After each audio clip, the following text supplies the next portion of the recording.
서울시 자료에 따르면 승객 1명을 태울 때마다 지하철은 755원, 시내버스는 658원의 적자를 보게 된다고 합니다. 그렇다면 지하철과 버스 회사가 적자를 보지 않기 위해선 지하철은 2,000원, 버스는 1,850원까지 요금을 올려야 된다는 것인데요.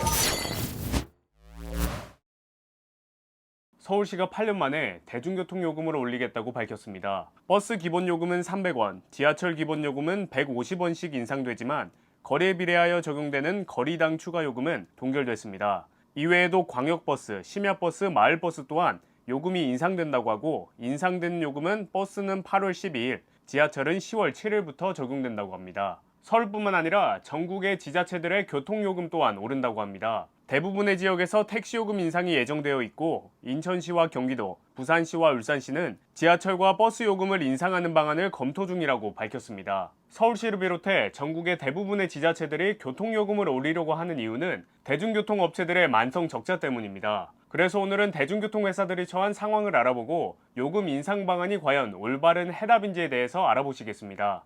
서울시가 8년 만에 요금 인상을 결정하게 된 가장 큰 이유는 인건비와 물가 상승으로 인해 1인당 운송 적자가 증가했기 때문입니다. 회사들의 수입은 줄었는데 운송 원가가 증가한 게 가장 큰 원인인 것이죠. 쉽게 얘기해서 지하철과 버스에 손님을 1명씩 태울 때마다 적자가 발생하는 것인데요. 서울시 자료에 따르면 승객 1명을 태울 때마다 지하철은 755원, 시내버스는 658원의 적자를 보게 된다고 합니다. 그렇다면 지하철과 버스 회사가 적자를 보지 않기 위해선 지하철은 2,000원, 버스는 1,850원까지 요금을 올려야 된다는 것인데요. 하지만 대중교통 요금은 국민들의 체감 물가에 큰 영향을 미치기 때문에 한 번에 이렇게 크게 올릴 수는 없는 상황입니다. 그래서 앞으로 요금 인상이 조금씩 계속해서 일어날 것으로 예상되는데요. 그러면 손님을 태울 때마다 적자를 보는 서울교통공사는 누적 적자가 과연 얼마일까요? 2022년 기준 누적 적자가 17조 6,800억 원에 달한다고 합니다. 작년 한 해에만 적자가 6,420억 원이었을 정도인데요. 시내버스 업계의 누적 부채도 거의 9천억 원에 달한다고 합니다. 서울시는 요금을 300원 인상하면 2025년까지 지하철은 3,162억 원,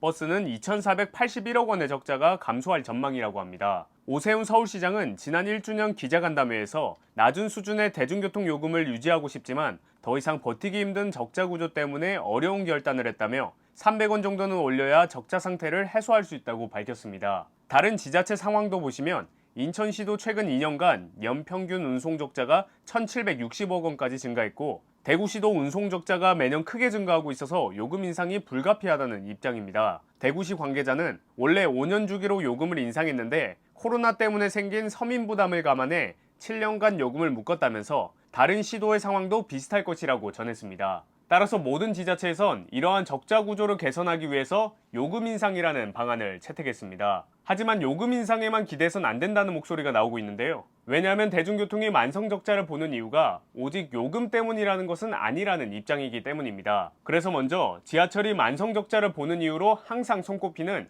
만 65세 이상의 무임승차 제도에 대해서 알아보시겠습니다. 대한민국의 만 65세 이상 어르신들은 전국의 모든 지하철을 무료로 이용할 수 있습니다. 이러한 노인 무임 수송 제도는 1980년에 70세 이상 고령자들의 지하철 요금 50% 할인 제도로 시작됐습니다. 이후 1984년에 노인복지법 시행령이 개정되면서 65세 이상 고령층은 지하철 요금을 내지 않고 탈 수 있게 됐습니다. 이는 노인복지 증진을 위한 제도로도 볼 수 있겠는데요. 예전에는 문제가 되지 않았지만 최근에 들어서야 논란이 되는 이유는 결국 저출산과 고령화 때문입니다. 노인복지법 시행령이 개정된 1984년엔 지하철 무료 혜택을 받는 만 65세 이상 노인층은 전체 인구 대비 약 4.15%였습니다. 즉 상대적으로 수가 적은 노인층들만 혜택을 받기 때문에 지하철 회사에 그렇게 큰 부담이 될 정도는 아니었죠. 하지만 앞으로 무임승차 제도는 굉장히 큰 부담이 될 것입니다. 교통학회에 따르면 전체 승차 인원 대비 무임수송 인원이 2019년에는 약 18.8%였지만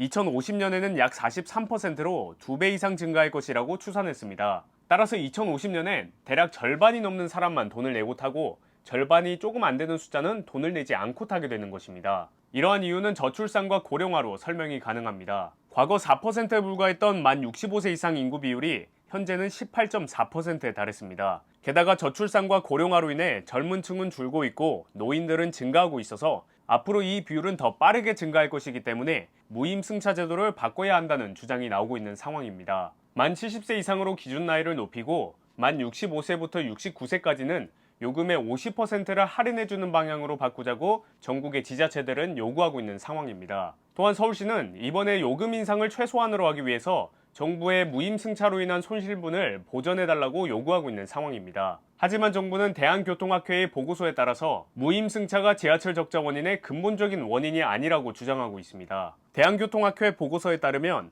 도시철도 무임수송은 매년 증가하고 있으나 운송 횟수 및 열차 편성수는 변화가 없다며 공익 서비스가 단위 운영비를 증가시키는지 면밀한 검토가 필요하다고 밝혔습니다. 이 말은 즉 사람이 열차를 타든 안 타든 열차 운행 횟수에 변함이 없기 때문에 무임승차가 있더라도 실질적인 비용이 상승하지 않았다는 것입니다. 따라서 이는 지자체가 정부를 상대로 재정 지원을 요청하고 있는 상황에서 정부의 재정 지원 반대 입장을 강화하는 연구 결과가 나온 것입니다. 그럼에도 불구하고 보고서엔 고령자 인구 비중이 급증함에 따라 장래 공익서비스 제도의 지속 가능성 검토가 필요하다는 내용도 있었습니다. 결국 보고서에 따르면 지하철의 만성 적자에 따른 정부의 재정 지원은 없을 것으로 보이고 그러면 결국 승객들의 요금 인상이 더욱 커질 수밖에 없는 상황입니다. 지하철 무임승차 제도에 대해 여러분들의 생각을 댓글로 남겨주시면 감사하겠습니다. 다음은 마을버스가 적자를 보고 있는 상황에 대해서 알아보시겠습니다. 우선 서울시의 시내버스와 마을버스는 운영되는 방식이 다릅니다. 서울시의 시내버스는 2004년부터 준공영제로 운영되고 있습니다. 버스 회사의 노선권은 인정해주되 시에서 버스 운행에 따른 손실금을 전액 보전해줍니다. 이러한 대가로 노선 조정권을 서울시가 가질 수 있게 됐죠. 다만 마을버스는 민영제로 운영되고 있습니다. 손실금 전액을 지원받는 시내버스와는 달리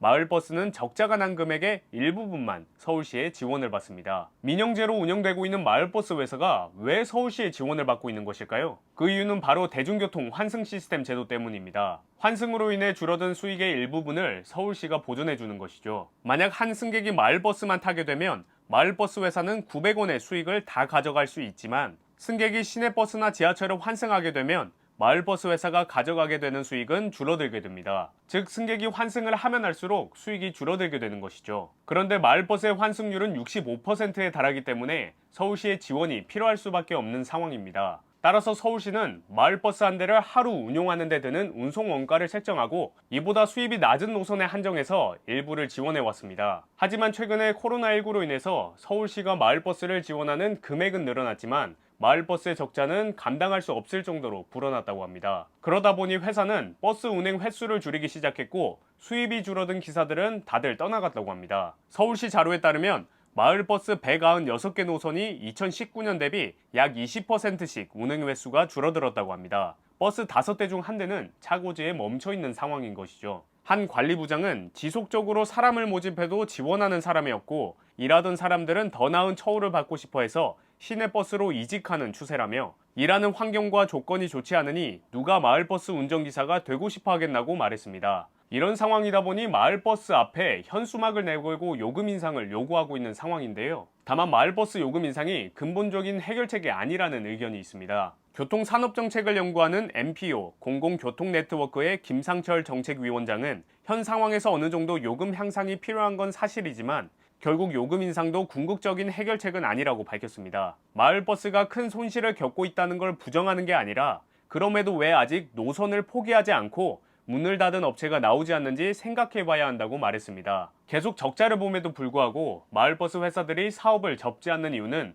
노선권 때문입니다. 여객 자동차 운수사업법에 따라서 마을버스 회사는 한 번 뚫은 노선에 대한 운영권을 독점적으로 가지게 됩니다. 이러한 노선은 사고 팔 수도 있고 상속도 가능한 사유재산이기 때문에 어느 정도 적자를 보더라도 계속 감수해서 사업을 진행하는 것이죠. 적자를 계속 봄에도 불구하고 마을버스 회사들은 노선수를 늘리고 있는 역설적인 상황에 있습니다. 2011년에 210개에 달했던 노선은 2019년엔 248개로 늘어났습니다. 물론 노선수가 늘어난 데 대해는 노선권이 사유재산이기 때문에 늘어난 것도 있지만 승객들의 수요가 있는 노선을 적자 하나만을 근거로 폐지할 수 없는 상황에 놓여 있는 것도 있을 것이라고 생각합니다. 그래서 지금 당장 노선권은 포기하지 않고 요금 인상만 주장하는 것은 급한 불을 끄는 것밖에 되지 않는다는 주장이 있습니다. 왜냐하면 요금 인상을 해도 적자가 흑자로 바뀌는 것이 아니고 그래서 몇 년을 주기로 계속해서 요금 인상을 해야 되기 때문이죠. 그렇다고 서울시가 마을버스까지 준공영제로 운영할 수 있을지는 미지수라고 합니다. 손실금 전액 보장에 대한 비용적인 부담도 크고 마을버스 회사의 운영 관리를 책임져야 한다는 부담도 생기기 때문이죠. 노선권을 내놓을 생각이 없는 마을버스 회사와 운영 관리까지 떠안을 생각이 없는 서울시 사이에서